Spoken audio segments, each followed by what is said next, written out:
हुब्बुल वतनी मिनल ईमान वक़ाल मऊल आखर औ कमा क़ाल अलैहिस्सलातु वस्सलाम।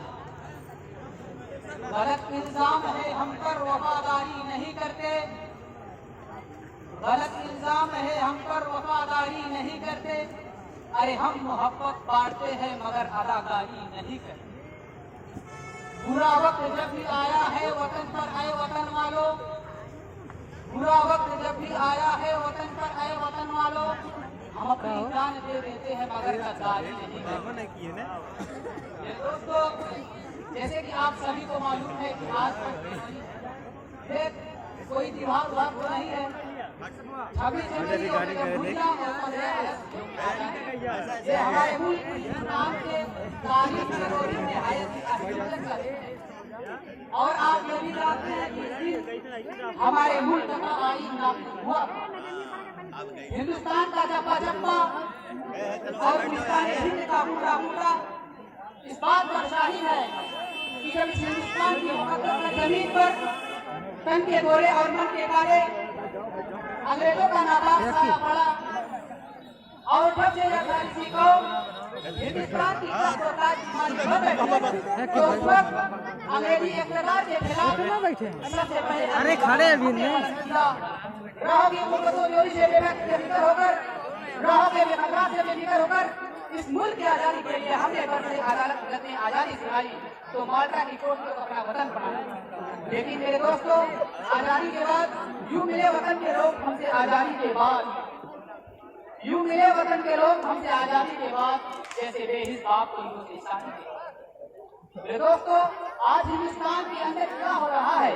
हर तरफ साजिश, हर तरफ साजिश।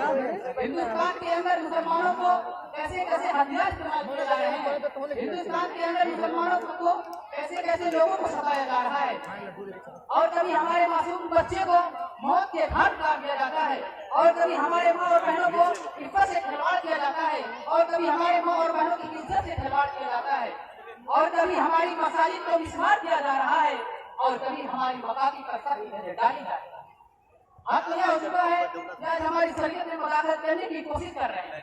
लेकिन मेरे दोस्तों, आज हिंदुस्तान के अंदर कैसे हालात, आज हिंदुस्तान के अंदर कैसे हालात, मैं आप लोगों को इसकी एक अहम वजह बताऊं, वो क्या है कि इस हिंदुस्तान में मुसलमानों को हिंदुस्तान से इतनी मोहब्बत क्यों है, इस मुल्क से क्यों प्यार करता है मुसलमान।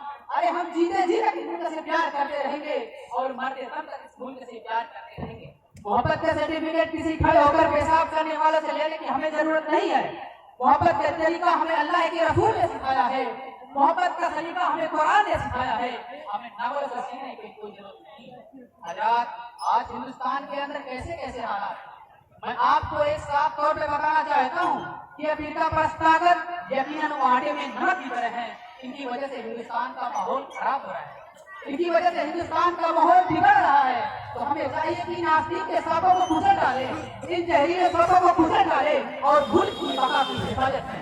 दोस्तों, वो लूट रहे हैं सपनों को, मैं चैन से कैसे सो जाऊं, वो लूट रहे हैं भारत को, मैं खामोश कैसे रह जाऊं। दोस्तों, यूं तो हिंदुस्तान में किसी भी दौर मुसलमानों का कोई हामी नहीं था, लेकिन जब से ये फिरका परस्त हिंदुस्तान में जन्म लिया, इसी वक्त से मुसलमानों की रही सही सुकून छीन है। क्योंकि इन फिरका परस्तों ने हमें वक्त मजहब मिटाने के लिए न जाने कैसी कैसी रचना रची। गौर तो करें, कभी वंदे मातरम जैसी गंदी नापाक चीज जिसमें नाती होने का हुक्म होता है, जिसकी वजह से नींद हराम हो गई थी, आज भी बहुत सारे जिस गीत में सरासर कुफर भरा हुआ है, जिस गीत को एक बार पढ़ने से इंसान इंसान नहीं रहता, जिस गीत को एक बार पढ़ने से मुसलमान मुसलमान नहीं रहता, आज वही गीत हिंदुस्तान के मकामी मसाजिद में पढ़ाने के लिए बच्चों को मजबूर किया जा रहा है। हिंदुस्तान के मसाजिद को सबकी नजर से देखा जा रहा है और हम पर इल्जाम लगाया जा रहा है कि जितने भी फसादात हो रहे हैं उनके पेशवा लीडर ये मुल्ला है, इसीलिए पहले इनको अब उनकी असली सूरत निकाली गई कि मुसलमान किसी भी मदारिस और मकामित और मसाजिद को नहीं पढ़ा सकते। लेकिन मेरे दोस्तों, शायद वो भूल गए हैं, जब तक मुसलमानों की सांस चलती रहेगी उस वक्त तक इस मुल्क पर हम किसी तरह से आज नहीं आने देंगे कि शायद क्या ही खूब कहा है कि हम तुम्हारी धमकियों से खौफ खा सकते हैं, हम तुम्हारी धमकियों से खौफ खा सकते हैं, जुल्म के आगे अपना सर झुका सकते हैं। और यही तारीख अपना ही खिलाफत हुआ। हम जमाने से होते हैं। अरे जाने ग्रामी, अगर तुम हमारी माल मांगे तो माल दे देंगे, अगर तुम हमारी जान मांगे तो जान दे देंगे, अगर तुम हमारा औलाद मांगे तो औलाद दे देंगे, अगर तुम हमारा तन मन धन मांगे तो सब कुछ दे देंगे। लेकिन ये नहीं हो सकता कि मुसलमान नबी सल्लल्लाहु अलैहि वसल्लम की जाहो जला दे दे। लेकिन ये नहीं हो सकता कि मुसलमान आखिरत को छोड़कर दुनिया की तरजीह दे। आप हजरात को तारीख याद होगी, गुरु और जाति ने जब आगे बढ़ा तो उन्होंने इस्लाम